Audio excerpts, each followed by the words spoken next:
Bienvenidos compañeros.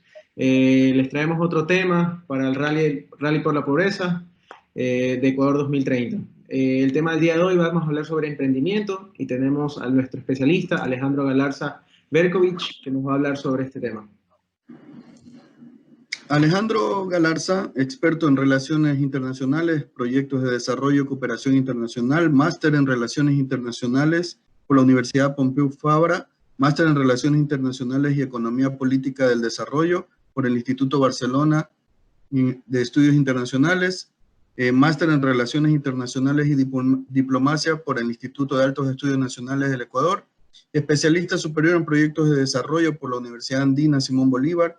Tiene un diplomado en Superior en Migración y Gobernanza por el Centro de Investigación y Docencia Económica en México, licenciatura multilingüe en Negocios e Intercambios Internacionales por la Pontificia Universidad Católica del Ecuador, un profesional con amplia experiencia en planificación, gestión, ejecución de proyectos y creación de vínculos internacionales. Ha prestado asesoría en cooperación internacional y proyectos de desarrollo para gobiernos autónomos descentralizados. Ha ejercido como director de planificación y seguimiento de la Secretaría Nacional de la Administración Pública, coordinador general, jefe de unidad, experto y especialista de Relaciones Internacionales en la Asamblea Nacional del Ecuador, el Ministerio de Trabajo, la Secretaría Nacional de la Administración Pública y el Consejo de Participación Ciudadana y Control Social. Ha sido también coordinador de mercados en el Ministerio de Relaciones Exteriores, Comercio e Integración del Ecuador y coordinador de redes internacionales para el Grupo Faro. Bienvenido, Alejandro. Muchísimas gracias, Javier, por la invitación. Para mí es un gusto poder apoyar y acompañar en esta iniciativa que están tratando de poner en marcha, que aparte de todo la considero muy valiosa dada la coyuntura actual. Muchas gracias. Sí, muchas gracias Alejandro por estar con nosotros. Bueno, más o menos para dar un resumen de todo lo que estamos haciendo. El rally lo estamos haciendo para poder mostrar muchos temas con respecto a la pobreza, ¿no? Para ver cómo se puede luchar y cómo se puede lograr el ODS 1 para el 2030, como lo está solicitando la ONU, ¿no? El tema de hoy es algo muy esencial y que ayuda muchísimo a este sector que no está tan atendido. Es el de emprendimiento. Y algo que sí queremos saber es cómo tú crees o qué ideas tienes de que el emprendimiento podría lograr el ODS 1. Ya, perfecto.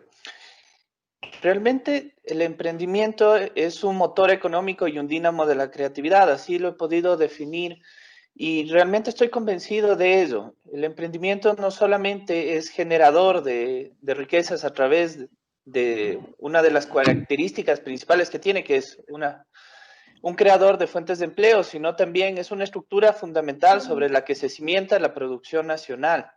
En este sentido, gran parte de la riqueza de las naciones se sientan sobre la iniciativa privada, gran parte de los ingresos también del Estado, que después terminan siendo redistribuidos en las distintas áreas de prioridad social, también se sientan sobre esta base estructural que sería la empresa y el emprendimiento.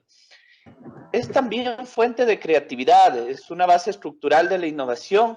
Esto permite a los países como tal desarrollar nuevos mecanismos, nuevas metodologías, nuevas formas de ver, incluso tiene impacto sobre la cosmovisión que manejamos nosotros como sociedad del emprendimiento, porque también responde a nuestra propia realidad y pensado de una forma local, de una forma un poco más simplista.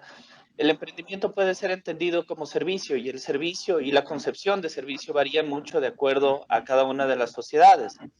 En este sentido, por supuesto, si es que nosotros solamente juntamos estas tres dimensiones positivas que adquiere el emprendimiento, no sin muchísima dificultad, tenemos que la creatividad y la innovación, el empleo que el emprendimiento genera y la producción y la base fundamental de la riqueza nacional que promueve el emprendimiento genera suficientes condiciones como para, en cierta forma, lograr atacar este gran mal que es la pobreza.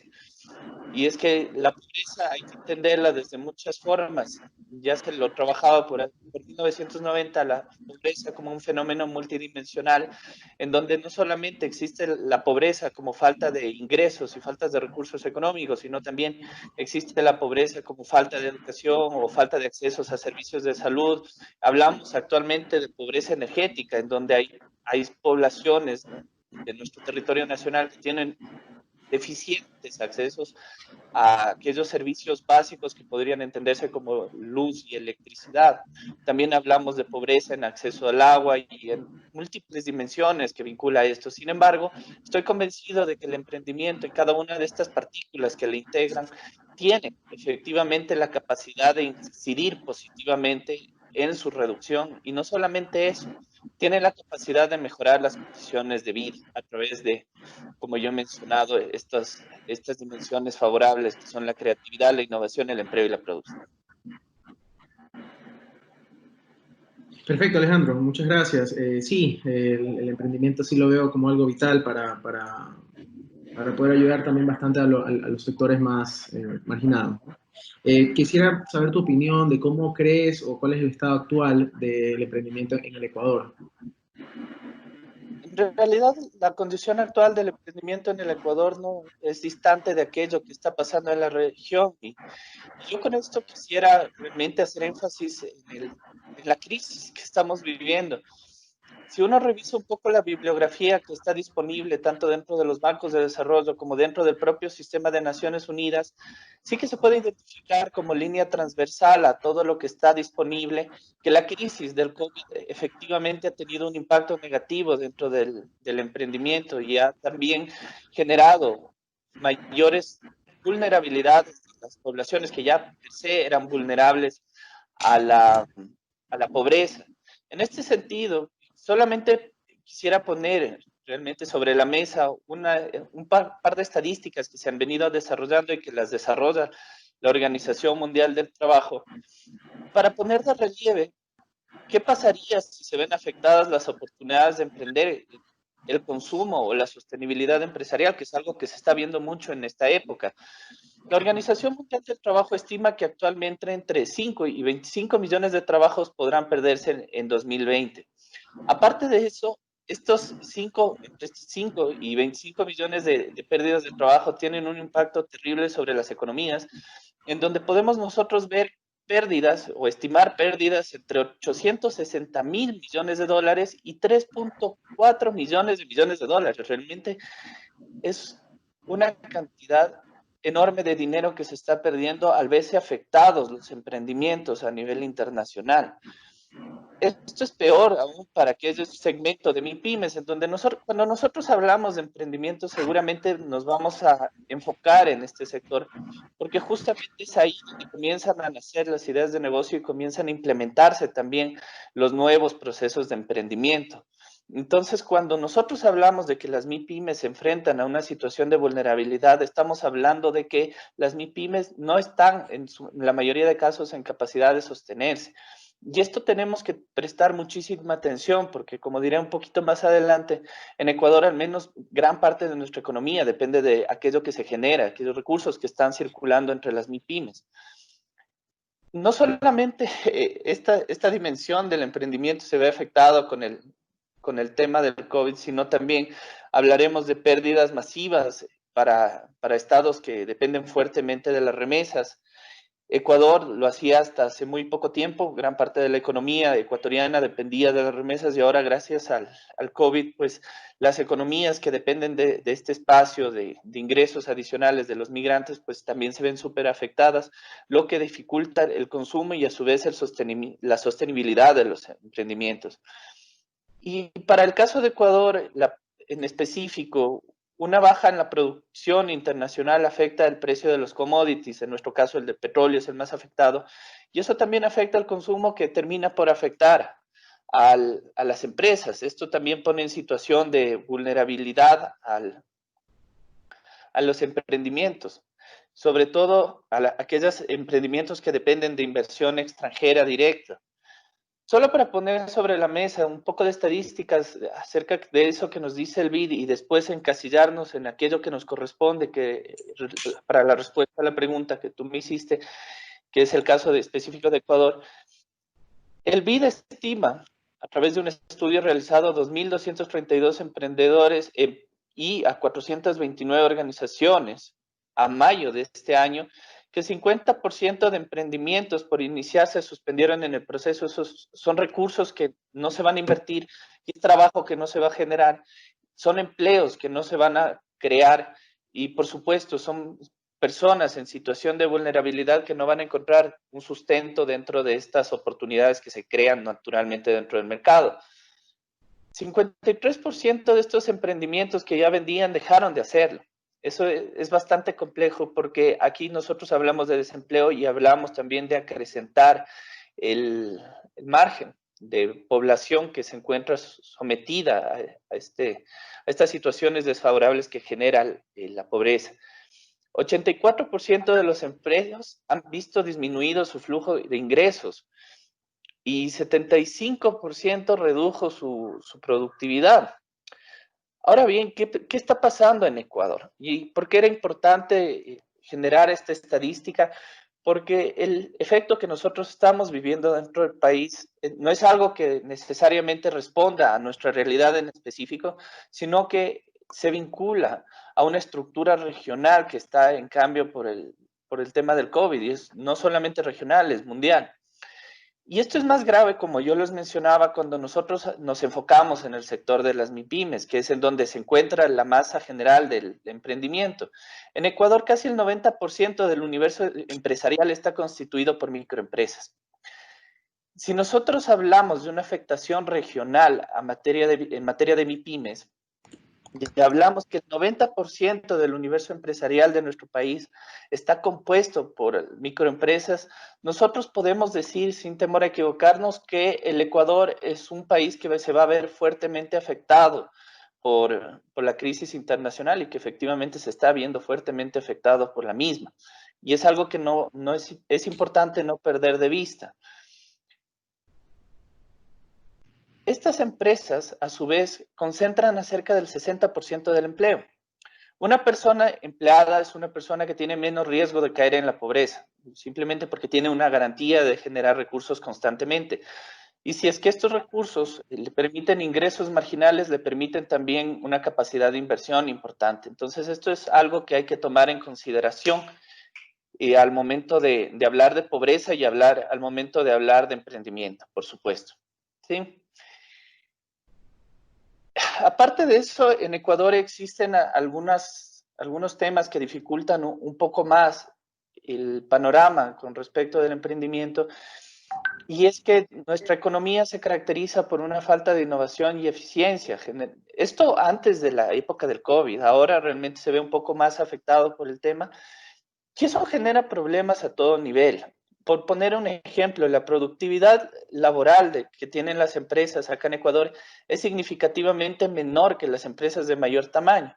Es decir, cuando nosotros hablamos del segmento de microemprendimientos, cuando nosotros estamos tratando de generar una lógica con respecto del Estado, del empleo, de la lucha contra la pobreza, en ese sentido, a través del emprendimiento, tenemos que retrotraernos al sector de las MIPYMES. Y si nosotros hablamos de una productividad laboral significativamente menor que las empresas de mayor tamaño, hablamos que estas MIPYMES tienen menores capacidades de generar recursos, y eso se ve reflejados también en los ingresos de los trabajadores, en donde los ingresos de los trabajadores que se encuentran dentro de este sector de las MIPYMES es significativamente inferior a los de sus pares empleados en firmas de mayor tamaño. Es decir, una persona que trabaja en una MIPYMES tiene menores capacidades de generar ingresos que una persona que trabaja en una empresa grande. Entonces, cuando nosotros hablamos de la lucha de la pobreza, es importante conservar este tema muy presente,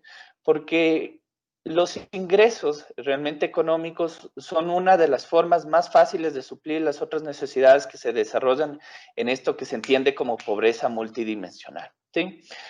También la baja productividad de las empresas en Ecuador, y esto antes de la época del COVID, genera una mayor fragilidad con respecto de las mismas. Una estadística súper interesante que plantea el BID en un informe que presenta sobre posibilidades y oportunidades para la política pública del Ecuador, menciona que la probabilidad de morir de una microempresa es del 53% frente a un 17% que tiene una empresa de mayor tamaño. Es decir, si bien es cierto que las microempresas y realmente los emprendimientos en Ecuador tienen la capacidad de dinamizar la economía y junto con ello tienen la capacidad de generar empleo, que a su vez genera recursos para la economía como tal y genera recursos también para las economías familiares, algo que permite abstraerlos de la zona de pobreza, es importante reconocer que la fragilidad propia de nuestras microempresas hace que sea difícil sostener esta lucha contra la pobreza a través del emprendimiento, y más en época de pandemia, en donde nosotros dijimos que a nivel regional se ve afectado toda la estructura de las microempresas, y no solamente eso, sino se ve afectada las posibilidades de sostenerse de estas empresas. Fuera de ello, quisiera yo también mencionar, y retrayéndome un poco a esta estadística, algo que es característico de Ecuador y que se ha visto también afectado fuertemente es el núcleo central en el que se concentra pues, la generación de riqueza de estos emprendimientos, en donde nosotros tenemos que gran parte de ellos se encuentran y se caracterizan por tener niveles relativamente bajos y constantes de productividad, porque también se concentran en sectores no transables como el comercio y otros servicios. En este sentido, si es que nosotros dividimos en forma de un pastel a la estructura empresarial de nuestro país, podemos tener que entre comercio y servicios el 80% de nuestro pastel está invertido. Y si nosotros vamos analizando un poco más fuertemente la tendencia regional y la tendencia mundial, una de las cosas que se ha visto afectada realmente con esta falta de movilidad de mercancías internacionales, no solamente es la manufactura en el momento en el que nosotros hablamos de cadena de suministro, sino es precisamente el sector del comercio, en donde la reducción en las ventas por las horas y la oportunidad que tienen los negocios de trabajar, ven realmente afectados los negocios en sus ingresos. Más o menos esta es la situación a la que nos enfrentamos actualmente en Ecuador. Como yo mencioné e hice esta regresión un poco hacia la situación de América Latina, no es algo que sea distinto de la región, que sin embargo acá en Ecuador es un poco más fuerte y difícil por la propia estructura que tiene nuestro emprendimiento, por la falta de competitividad que tenemos nosotros realmente como emprendimientos acá en Ecuador, y también por esa sobrefocalización que tienen nuestros emprendimientos. A pesar de que los sectores, dígase, son heterogéneos en su propio comportamiento, existe transversalmente estas dos líneas que unen a los microemprendimientos del país, y son comercio y servicios. Más o menos eso es lo que yo podría decir con respecto de la situación del emprendimiento en el Ecuador. Tengo una consulta ahí, a ver, ¿qué piensas tú? Generalmente las pymes, que si bien es cierto están saliendo de la pobreza y tratan de emplear a gente para sacarlos de la pobreza, pero son las pymes las que más tienen probabilidad de cerrar en el menor tiempo. Entonces, hay una estadística incluso de que los pequeños negocios abren con facilidad, pero asimismo cierran pronto por muchos motivos. ¿Qué piensas que deberíamos hacer ahí? ¿Cómo poder ayudar a estas pymes para mantenerlos en el tiempo y de tal manera que sigan aportando para contratar a personas que vayan saliendo de la pobreza? Ya, en este sentido, de lo que se habla un poco es de esta palabrita interesante que es la resiliencia. Y yo entiendo tu pregunta de cómo podemos potenciar la resiliencia, que es esta capacidad de adaptación que tienen las empresas. Yo creo que fue Darwin quien mencionó que realmente la supervivencia es del más fuerte, pero el más fuerte no siempre es aquel que tiene mayores condiciones físicas, sino aquel que tiene mayores capacidades de adaptarse a los cambios en el entorno. Entonces, más o menos yo iría por ahí, y a mí se me ocurren tres cosas que podríamos hacer para potenciar un poco la resiliencia de los emprendimientos. Primero, está dentro de la bibliografía disponible, sobre todo de Arellano, que está escrito que es importante potenciar el trabajo de quien hace mejor y muestra mayores niveles de eficiencia, y eso en todos los sectores. Dentro de los emprendimientos habrán emprendimientos que son mejores en aprovechar esas nuevas oportunidades que se van creando dentro del mercado. Y desde la política pública lo que podría es generarse una aproximación a fortalecer esos emprendimientos. Es decir, en lugar de tener una base tan amplia de microemprendimientos, potenciar aquellos que son más fuertes y con mayor capacidad de adaptarse para que comiencen a desarrollarse en el tiempo, generar sostenibilidad y no solamente eso, generar también más demanda laboral. Es decir, dotarle de herramientas suficientes como para garantizar primero que el emprendimiento, en lugar de abrir y cerrarse intermitentemente, como suele suceder dentro de nuestra economía, logre sostenerse en el tiempo y logre crecer. Y con eso mejora primero la productividad, pero segundo también mejora sus capacidades de emplear. Otra cosa que se puede hacer es fomentar la innovación. La innovación y la creatividad son esenciales realmente para generar sostenibilidad dentro de un entorno empresarial. Y es más, la evidencia muestra que aproximadamente la mitad de las diferencias en los índices de niveles de ingreso y crecimiento entre los países se debe a diferencias en la productividad total de los factores, y la inversión en innovación explica hasta el 75% de las diferencias en el crecimiento de la productividad total de los factores. Es decir, la innovación juega un papel muy importante al momento de mejorar nuestro uso y el uso que dan las empresas a esos factores de producción que ya tienen instalados.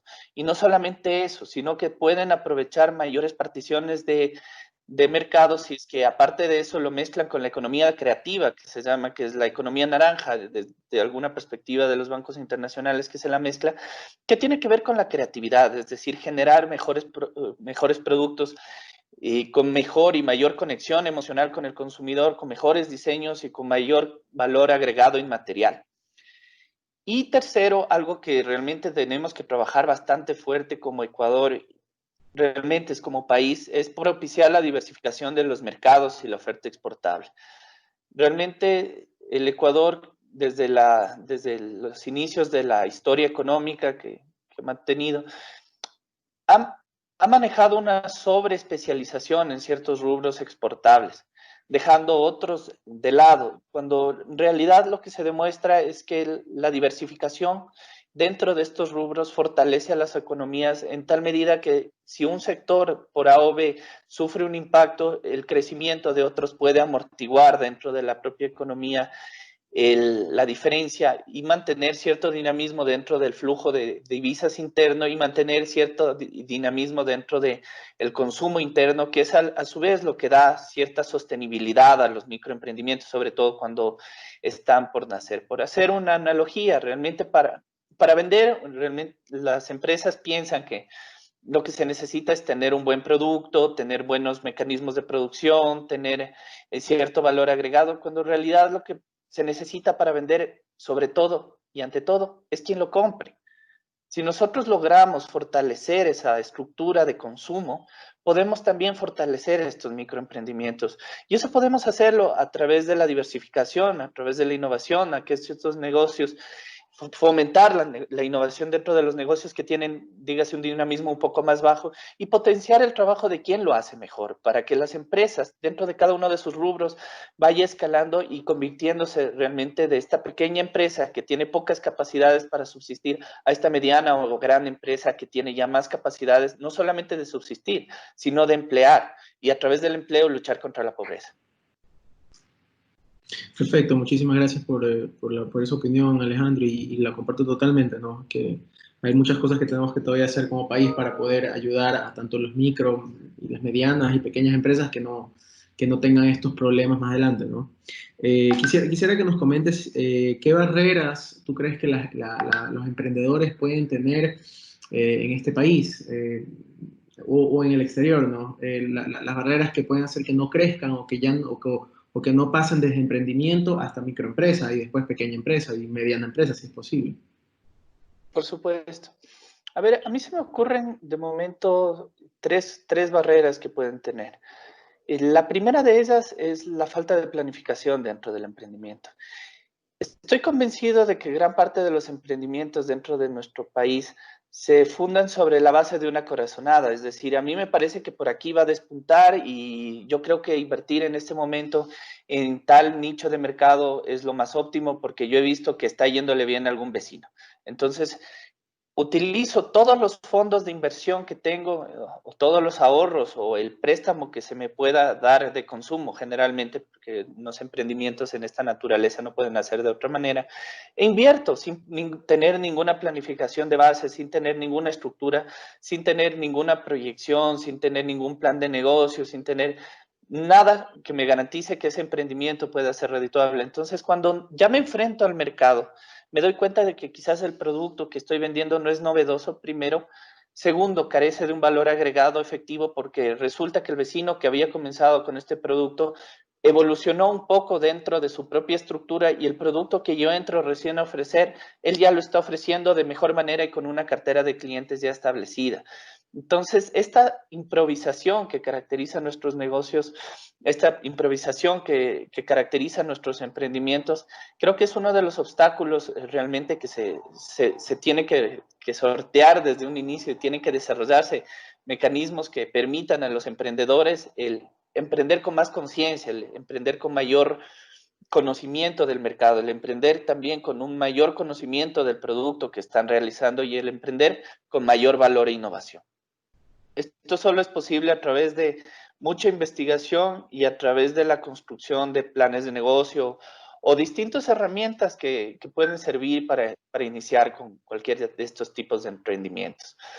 La segunda cosa que se me ocurre a mí como obstáculo para el tema del emprendimiento es el acceso a crédito. Y realmente, si es que uno se pone a conversar un poco con los emprendedores, la mayor parte de ellos primero van a reconocer que las tasas de interés que se cobran aquí para la inversión son muy altas. Realmente a veces se termina pagando más en tasas de interés que el retorno como tal sobre el capital invertido. Y eso dificulta, pues, a largo plazo la sostenibilidad de los negocios. Hay que revisar realmente la política que se ha instalado con respecto de este tema, porque esa es una barrera importantísima para los emprendedores. Y fuera de eso, dígase que, por último, esto es para aquellos que logran conseguir financiamiento. El financiamiento no ha estado generalmente disponible con mucha facilidad dentro de la economía ecuatoriana para comenzar un negocio.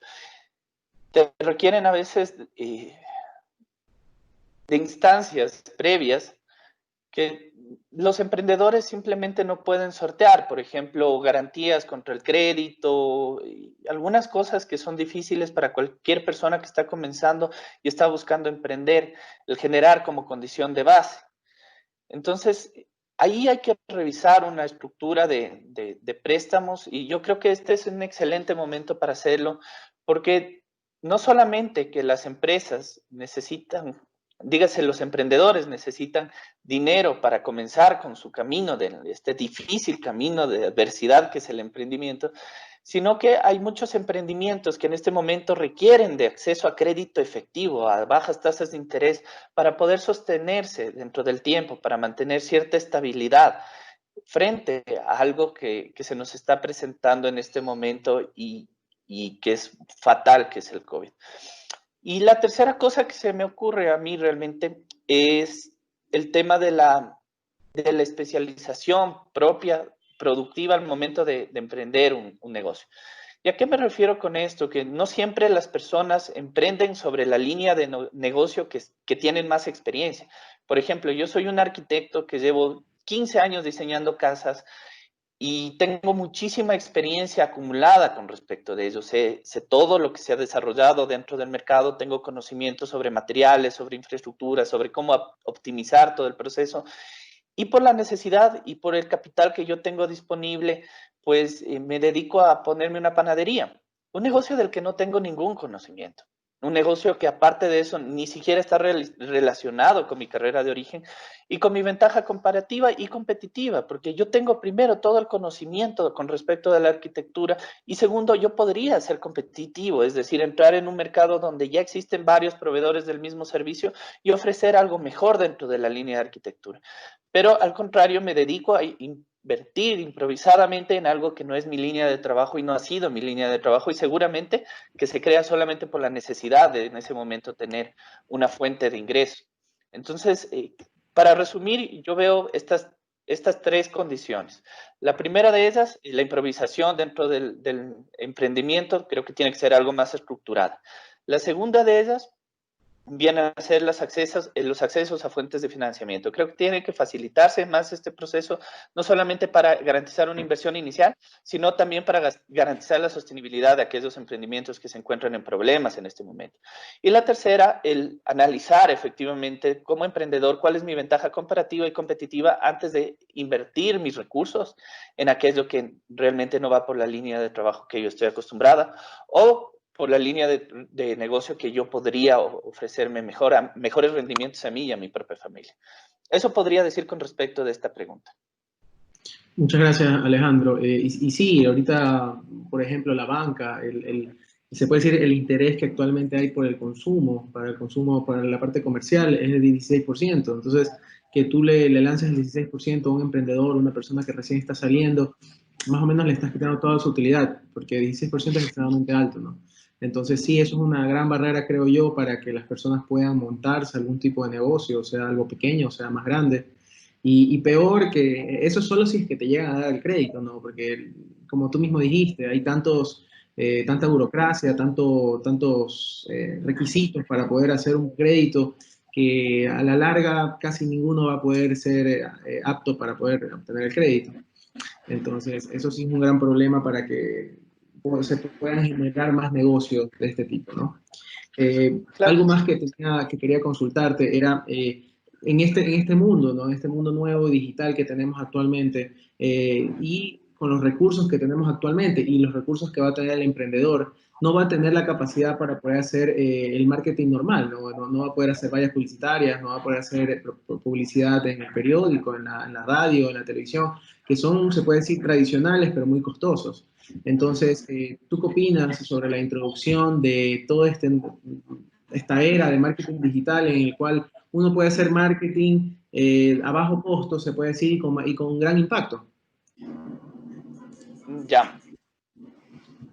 A ver, creo que es una pregunta bastante interesante porque primero pone de relieve una realidad. Cuando nosotros hablamos de esta crisis que se ha generado por el COVID, no es una crisis que se va a resolver en el transcurso de 6 meses, es una crisis a la que tenemos que acostumbrarnos a vivir porque dentro de todo, dentro de lo que va a pasar y de lo que ya ha pasado, nuestros parámetros de vida van a cambiar y nuestras formas de relacionarnos con el mundo externo también lo van a hacer. Y en ese sentido estoy bastante que de acuerdo contigo de que la inserción empresarial, sobre todo a nivel de marketing, tiene que ser vista desde una perspectiva diferente. Y acá la innovación realmente no está en hacer uso de nuevos canales. Por ejemplo, el canal digital es eso, es un canal, es un puente que me permite a mí conectarme con el mundo externo, pero detrás de esa conexión tiene que haber un contenido.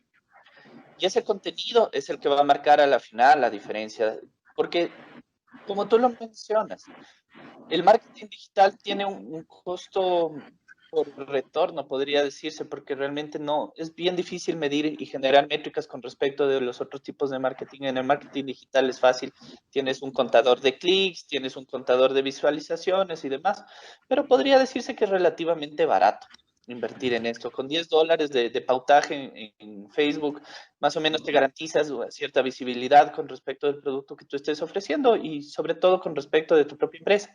Pero ahí nuevamente entra a jugar y a tomarse en consideración otros factores a los que tenemos que acostumbrarnos y es a generar valor a través de las redes digitales. Porque no basta tener la publicidad ahí. Necesitamos realmente el generar nuevos mensajes, el llegar con nuevas aproximaciones a nuestro cliente, el hacerlo incluso mejor que nuestra competencia. Si yo soy una ferretería y tengo un compañero ferretero que trabaja y que también se está publicitando dentro de las redes sociales, analizar cuál es su estructura de mensaje y ver de qué manera yo puedo innovar también con respecto de la misma. Porque como yo menciono, el puente digital que se tiende gracias a las redes sociales es solamente un canal, es una forma que te permite conectarte con el consumidor de otra manera. Pero tú tienes que incluso dentro de ese puente generar un valor agregado distinto. Y para el marketing, por supuesto, que va a ser un desafío el desmaterializar toda esa estructura complementaria que tenía antes. Porque las redes sociales eran un canal con el que se conectaban con el consumidor, más no el único canal con el que lo hacían. Tenías una estrategia detrás que era la publicidad en vallas, la publicidad incluso en posicionamiento de productos dentro de películas, dentro de series y demás. Ahora tienes que realmente comenzar a confiar mucho más en aquella técnica digital que existe y que ya se ha ido desarrollando en el último tiempo con respecto del tema. En conclusión de lo que yo acabo de decir, lo que yo invitaría es pensar al marketing digital no como la solución, sino como un canal, y pensar en soluciones que van más atrás, que es generar valor agregado y generar innovación también dentro del posicionamiento de tu propio producto. El ver de qué manera puedes generar un mejor trabajo que tu competencia dentro de los mismos canales que tú tienes. Es como la competencia en televisión, pongámoslo así. Mi competencia, dígase, X compañía de soda saca cierto anuncio publicitario que vincula el consumo de mi producto a la juventud. Yo tengo que también ver cómo me gano a la juventud afectivamente de alguna manera. Entonces entraba en su momento, en los 70s, creo que si no me equivoco, la competencia entre las distintas productoras de sodas, y actualmente nos va a tocar esa competencia, pero ya de una forma un poco más exponenciada, porque las economías se han deslocalizado y la competencia ya no se da solamente con gente o con compañías dentro de tu propio territorio, sino también se da con afuera. Entonces hay que generar valor agregado también dentro de la comunicación digital. Claro, y viendo justo bajo esa misma línea que tú comentaste, si vamos a los lugares más marginales, ¿no? A la señora de la esquina que tiene una pequeña tienda o tal vez compra ropa y la está vendiendo a las personas que están cerca de ellos. ¿Cómo se podría dar herramientas a ellos para que puedan hacer todas estas cosas? Porque también, obviamente, las redes sociales es solo un canal, se puede ser un canal económico, más económico que el marketing tradicional, ¿no? Pero ¿cómo se le podría dar herramientas a estas personas para que, se puede decir, tengan esta nueva forma de pensar? No solo piensen que tienen que subir fotos del producto, sino tal vez sean más vendedoras o algún tipo de forma que se les pueda ayudar para que no, para que puedan crecer, obviamente. Tal vez el gobierno pueda entrar en ese sentido. No sé qué opinas de eso. Ya, a ver, yo creo que el gobierno sí tiene la capacidad de, primero, de generar cierto valor agregado, es decir, entrar a través de campañas de educación con respecto de los nuevos mecanismos de venta y del trabajo digital, y efectivamente a través de temas educativos lo puede hacer, pero hay cosas que el gobierno no hace tan bien, y una de esas cosas es la administración del entorno privado.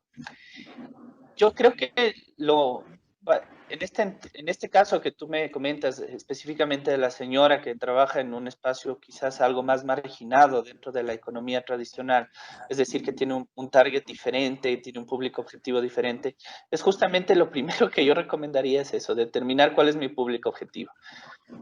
A lo mejor el público objetivo al que yo quiero llegar ni siquiera tiene celular o no tiene un celular inteligente. Entonces hay que primero entender cuál es el consumidor al que tú quieres llegar, entender cuál es tu público objetivo y sobre esa base ir alimentando una estructura de ventas. Y una estructura de ventas bien pensada. Yo sé que en este momento la época de entregar folletos y todo eso se ha terminado, que es una práctica bastante común que se desarrollaba acá en Ecuador.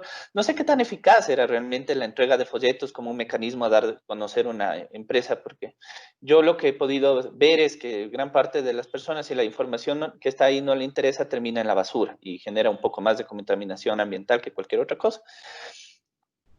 Pero también hay oportunidades de generar algo de innovación. Es posible que a mí me resulte mejor quizás poner un pequeño cartel en donde yo dé a conocer mis productos o que trate de llegar a estas personas a través de la prensa. Sé que ellos no tienen un celular, pero sí que tienen medios escritos con los que se comunican. Generar valor agregado dentro de la propia publicidad, vincularse tal vez a otras estrategias de comunicación, el crear cooperativas. Hay distintas formas de generar ese acercamiento con el consumidor, pero lo primero que uno tiene que hacer es determinar cuál es su público objetivo. Es muy diferente llegar a una persona que tiene acceso a la tecnología, que sabe hacer uso de la misma, que pasa en Facebook, que por último sube fotos a estas redes sociales, que llegara una persona que efectivamente en su vida ha tenido la oportunidad de sentarse frente a una computadora o sentarse enfrente a un teléfono. Y en las zonas un poco más distanciadas de la ciudad y de los centros urbanos, es más común encontrarse con personas que tienen dificultades y que sufren de algo que se conoce ahora como analfabetismo digital. Entonces, ahí tienes que tú como emprendedor atender a tu público objetivo a través de los canales que para ellos generen valor. No aquellos que sean más fáciles para ti, no aquellos que resulten más lógicos para ti, sino aquellos que resulten más lógicos para tu cliente. Porque hay que retomar una frase que yo dije al inicio y sobre la cual yo estoy plenamente convencido, que el fin de todo negocio no es un producto, el fin de todo negocio es el consumidor, es llegar y servir a una persona. Y para eso tú tienes que diseñar la estructura de tu negocio de tal manera que efectivamente logres servir a esta gente. Sí, esa sería mi palabra con respecto de lo que acabo de mencionar. Okay, Alejandro, una duda que yo siempre he tenido y te la expongo para ver qué piensas. La mayoría de negocios pequeños que están en una cuadra y cuando uno comienza a caminar o empieza a entrar, se puede notarlo. La mayoría de estos negocios operan generalmente el dueño, un empleado, y tienen una caja registradora, que es lo que les sirve para hacer su venta, o a veces ni siquiera la caja registradora. ¿Consideras tú que de pronto esa es una limitante también, el no contar con un sistema informático que permita administrar los inventarios, tener ranking de mejores, cuáles son los productos más vendidos, cuáles son los proveedores más importantes? ¿Consideras que esto también es una limitante o algo que una de las causas del por qué las pymes no pueden surgir? Yo creo que la respuesta a la pregunta la generaste tú mismo. Sabes que yo comparto muchísimo con tu criterio y para mí el sistema de manejo de inventarios es esencial. Existen distintas tendencias, incluso internacionales. Por ejemplo, hay la tendencia japonesa del just in time que le pone totalmente el centro al manejo del inventario, porque eso te permite utilizar espacios de forma más eficiente y te permite también incrementar tus ventas. ¿Sí?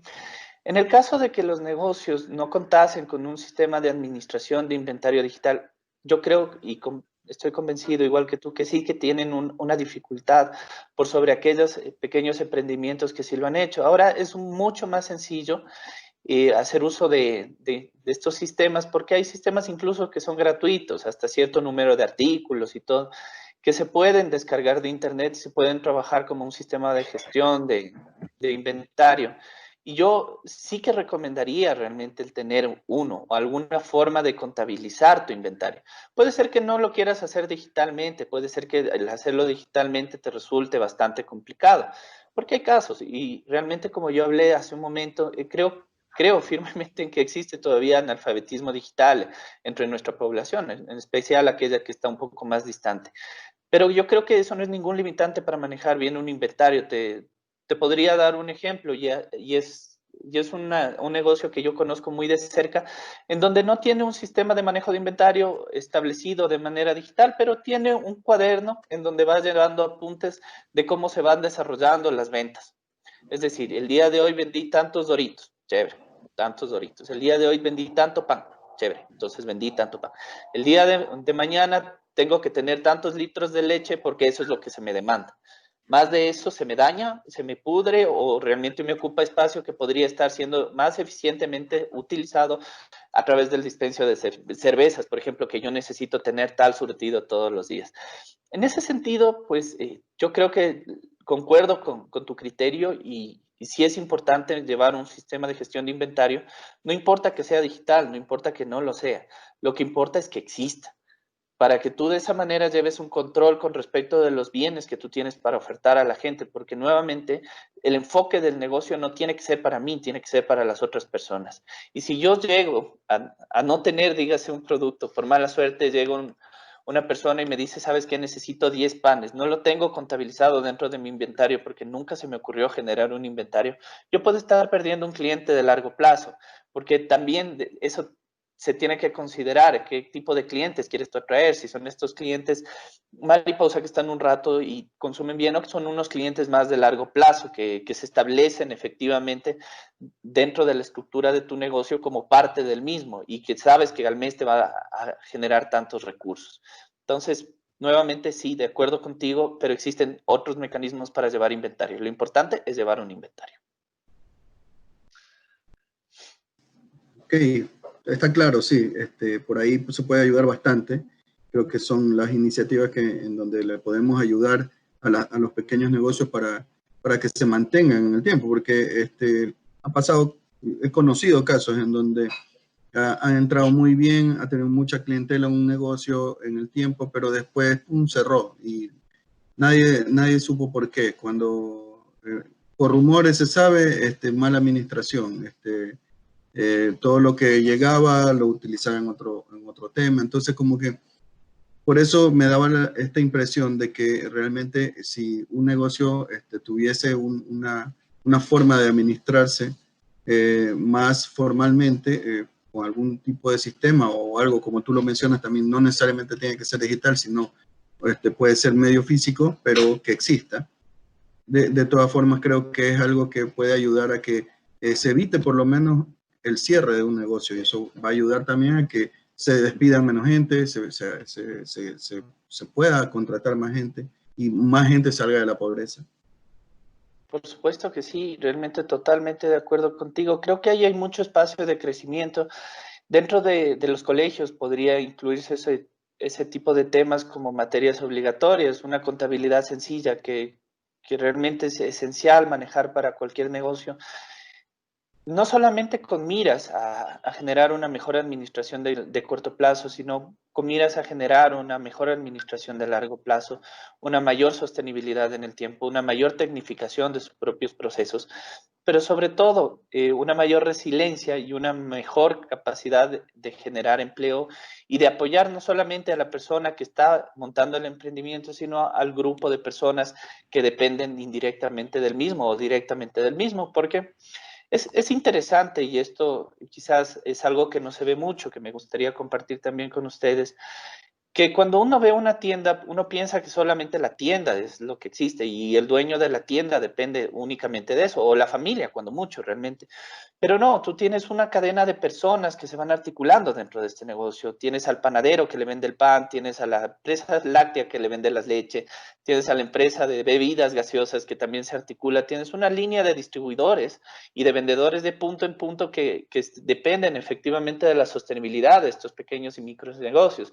Y en ese sentido, quizás tampoco sea conveniente recargar todo el peso dentro del Estado, porque el Estado, por más eficiente que sea, le toma un poco más de tiempo generar y ejecutar políticas públicas que a los propios emprendimientos privados. Entonces, si es que yo, por ejemplo, como Frito-Lay, me doy cuenta de que mi supervivencia depende de que las tiendas sigan distribuyendo mi producto, es decir, mi supervivencia depende de que esas tiendas subsistan. Entonces, quizás puedo implementar un proceso a través del cual les doy contabilidad básica. O si yo como panadero me doy cuenta de que mi pan se vende mejor cuando yo tengo puntos de distribución para venderlo, entonces puedo hablar con el señor y los dueños de negocio y yo sé de contabilidad, puedo enseñarles también. Realmente creo que en este momento es oportuno pasar a pensar también en economías colectivas, en modelos más íntegros, no solamente de potenciar la sostenibilidad de los negocios, sino también la posibilidad de perfeccionamiento técnico de los mismos a largo plazo, que más o menos que van relacionadas. En ese sentido, creo que es muy válida la inquietud y yo también considero que es importante, por supuesto. Bueno, Alejandro, hay algo que nosotros hemos escuchado bastante, una iniciativa llamada Philosophical, y queríamos saber si es que nos puedes explicar un poquito más sobre eso. Por supuesto que sí, realmente muchas gracias por traerlo a colación. Yo tengo la oportunidad de coordinar esta iniciativa. Philosophical es una iniciativa que surge justamente preveyendo las necesidades que tienen los emprendedores y todas estas deficiencias de las que nosotros pudimos hablar en su momento. Es decir, esta falta de formalidad, por lo menos que existe al momento de fundar un emprendimiento y de comenzar con el mismo, esta falta de conocimiento previo que tenemos con respecto de cómo se gestionan los procesos inherentes a todo emprendimiento, esta falta de conocimiento que muchos emprendedores tienen con respecto a las herramientas de las que pueden hacer uso, por ejemplo, el sistema de gestión de inventarios, o puede ser en este caso cómo desarrollar un plan de negocio, o todo aquello que es inherente a las finanzas. Que está involucrado en eso, que es, por ejemplo, el manejo de flujo de caja, el cómo volver un poco más rentable tu negocio, y también aquello que tiene que ver con marketing. Entonces, Philosophical se funda como una iniciativa fundamentalmente altruista, porque en realidad no existe ningún costo para aquellas personas que decidan vincularse y participar de los cursos.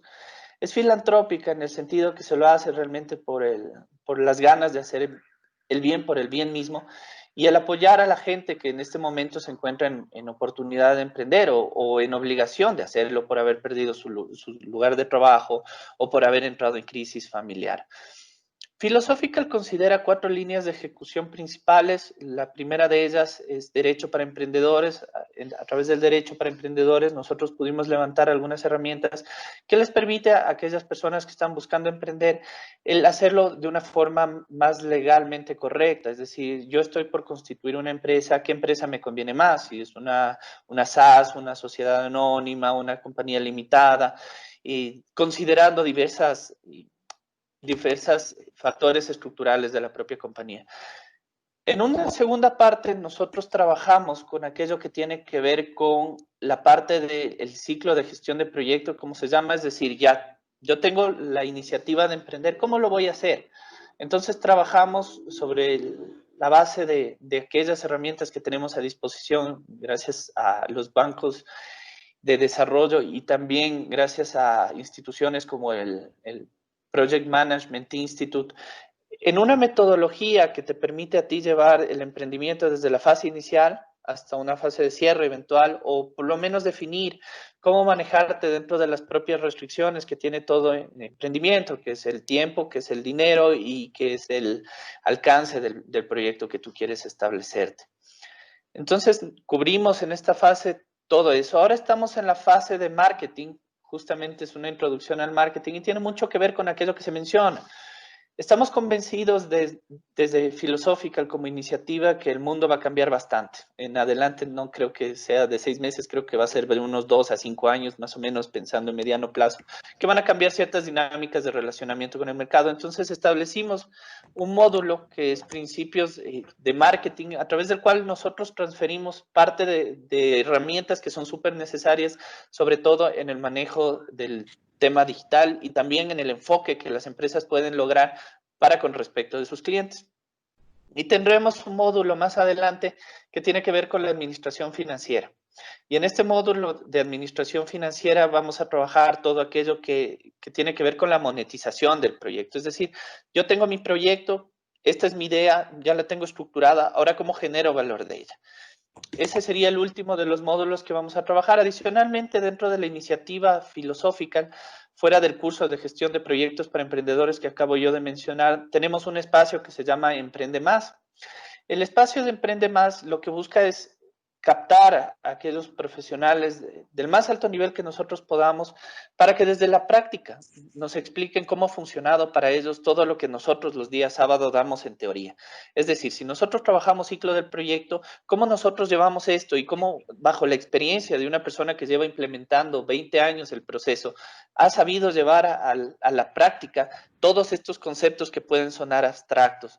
En ese sentido, hemos tenido la oportunidad de colaborar con grandes mentes, con grandes personas, con grandes seres humanos, porque como yo menciono, esta iniciativa es filantrópica, es decir, es sin fines de lucro. Realmente no tenemos hasta el momento la intención de monetizar el proyecto, sino más bien es un enfoque de servicio, que han sabido colaborar con nosotros. Hemos tenido como parte de este espacio cabezas de algunos bancos de desarrollo locales, consultores de organizaciones internacionales, personas que ostentaron en su momento por su conocimiento, por su valor y por su propia endereza personal funciones importantes dentro del Estado, y hay personas que también se están desempeñando actualmente como personas importantes dentro del Estado. Gerentes de ventas, especialistas en ventas de empresas grandes que están establecidas en Ecuador, todos ellos realmente entregando este conocimiento para aquellas personas que busquen emprender. Entonces, más o menos de eso se trata Philosophical. Yo quería comentarte que realmente para esto, como canal, hemos utilizado algo que ustedes mencionaron, que es un canal digital. Lo hacemos a través de Zoom, las reuniones para las personas que quieran conectarse sincrónicamente. Y asincrónicamente todo está publicado dentro de nuestra página de Facebook y también dentro de nuestro canal de YouTube. Eso podría yo comentarte con respecto de la iniciativa Philosophical, y muchísimas gracias por darme este espacio. Creo que va a generar valor a aquellas personas que puedan verlo. Alejandro, muy interesante el tema de Philosophical, la verdad que no lo conocía. Para que nos quede claro, ¿cuál es la página o a qué red podemos entrar a buscarlo? Si nos repites, por favor.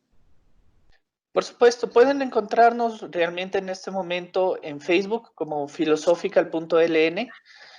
Les va a salir un logo en blanco y negro e ingresan a través de eso. Tenemos nosotros creado un micrositio para el efecto, realmente está desplegado dentro de esta página de Facebook, es más fácil llegar a través de este espacio. Y les invitamos pues a registrarse de la iniciativa, porque a través de su registro lo que nosotros garantizamos es que la información de las clases que se van dando semana a semana, los miércoles y los sábados, llegue oportunamente y puedan vincularse en el momento en el que consideren más oportuno, porque como es algo abierto, no es un curso como tal formalmente establecido, en el sentido de que no es parte de como tal de una propuesta formativa llamadas especialización, diplomado y demás, sino más bien son espacios gratuitos y abiertos para que la gente, sobre la base de sus necesidades, vaya vinculándose. Y si por A o B no lograron encontrar un espacio que les resulte interesante a futuro y que les resultaba interesante al pasado, pues todo queda grabado dentro de la página de Facebook. El conocimiento está libre y realmente la iniciativa se crea para eso, para liberar el conocimiento, para sacarlo un poco de las aulas y ayudar a aquellas personas que en este momento requieran del mismo. ¿Sí? Bueno, ahí más o menos para las personas que quieran buscarlos, así están en Facebook. Y así es la página. Ahí donde se pueden, cualquier cosa, hacer alguna consulta. Veo que también tienen aquí un botón de WhatsApp, ahí pueden, imagino, hacer alguna consulta y revisar los videos. Por supuesto, tenemos contacto a través de WhatsApp, y también les invitamos dentro de cada uno de los posts, como tú puedes ver, por ejemplo, del último, tenemos una página que te lleva al programa completo. Desplegado ahí también tenemos un link que te va a llevar al grupo de WhatsApp que nosotros hemos creado para difundir a través de ese espacio también lo que viene a ser la propuesta que tenemos nosotros como Philosophical, que nuevamente es gratuita, es libre, es de acceso para todas las personas que quieran acceder a eso y al conocimiento que en esto se despliega. En la página web van a ver un poco acerca de los perfiles, también de los expositores que tenemos, dentro de los cuales he tenido la oportunidad de servir yo, y los expositores que han tenido la oportunidad también de participar del espacio del Emprende Más. Eso lo encontrarán desplegado al final. Esto es un descriptivo de toda la propuesta. Estos son los temas que nosotros estamos tratando en este momento y los que nosotros tenemos programados también tratar. Como les cuento, todavía estamos comenzando el módulo de marketing y vamos adelante con el de finanzas. Una breve descripción de lo que es el equipo que compone esta iniciativa. Como coordinador general tengo la oportunidad de conversar con estos y coordinar con estos profesionales de altísimo nivel cada uno de los espacios que ustedes van a ver desplegados en Facebook. En la parte de abajo, más allá abajo, ahí tienen la parte de registro, y acá tienen la descripción del Emprende Más, que es justamente este espacio del miércoles. Y de ahí en adelante tienen una descripción del perfil de cada uno de los expositores que nos ha acompañado en el Emprende Más. En caso de que quieran verlo debajo de la foto, también existe el Emprende Más al que tienen que dirigirse. Y un poco eso se trata la iniciativa, y al final están desplegados nuestros socios estratégicos, con quien nosotros tenemos algún apoyo o con quien nosotros estamos trabajando. En este momento tenemos algunos socios estratégicos como Guiarte, Singular Partners y Vargas y Asociados, y hemos contado con el apoyo de la Pontificia Universidad Católica también para implementar sobre todo una parte operativa. Entonces, eso es lo que yo puedo contarles con respecto de la iniciativa de Philosophical. Espero realmente poder contar con aquellas personas que nos están viendo en este momento dentro del espacio. Creo que es un espacio que va a agregar nuevamente valor y agradecerles a ustedes también por permitirme difundir un poco de lo que se trata esta iniciativa filantrópica. Muchísimas gracias, Christopher y Javier, por permitirme este espacio de 5 minutos. Gracias a ti, Alejandro. Te felicito por esa iniciativa y seguramente tendrás muchos más especialistas que se vayan agregando a esta buena causa. Gracias a todos los que nos están oyendo. Seguimos con más. Christopher, estamos contigo. Sí, Alejandro, muchísimas gracias por toda la información que nos has dado. La verdad espero que a todos los que nos están escuchando obviamente los haya ayudado e informado de cómo el emprendimiento va a ayudar también a lograr el objetivo de desarrollo sostenible número 1, que es el fin de la pobreza. Todos los oyentes que por favor permanezcan en sintonía. Tenemos muchos más temas todavía que vamos a compartir con ustedes. Y Alejandro, muchísimas gracias. Muchas gracias por estar aquí y bueno, esto lo está haciendo la Universidad del Pacífico. También agradecemos a ellos por también darnos este espacio para poder compartir esta información. Por supuesto, Christopher y Javier, muchísimas gracias por permitirme compartir con ustedes el día de hoy. Muchísimas gracias también a la Universidad del Pacífico por facilitar este espacio. Yo quiero también permitirme unos 2 minutos para reconocer el valor que ustedes están generando. Creo que es importante hablar de lo de S1 por muchas razones y una de las principales es porque justamente creo que en los próximos años vamos a sufrir un retroceso enorme en lo que es la lucha contra la pobreza. Y me parece loable el esfuerzo que están desplegando ustedes porque sé que tienen más especialistas que van a tratar sobre distintos temas en distintas áreas del conocimiento. El esfuerzo que ustedes están haciendo por llevar a la gente esto que para mí es liberar el conocimiento, sacarlo de las aulas y generar valor en la vida de las personas. En ese sentido, no puedo hacer menos que reconocer tu trabajo, el de Javier y el de la Universidad del Pacífico por poner esto en línea. Muchas gracias por la invitación y por favor cuenten conmigo para todo aquello que vaya vinculado por la misma línea estructural. Muchas gracias. Perfecto, muchísimas gracias. Hoy nos despedimos. Más adelante vamos a tener otros temas para poder conversar sobre el ODS 1. Hasta luego a todos, gracias. Bienvenidos.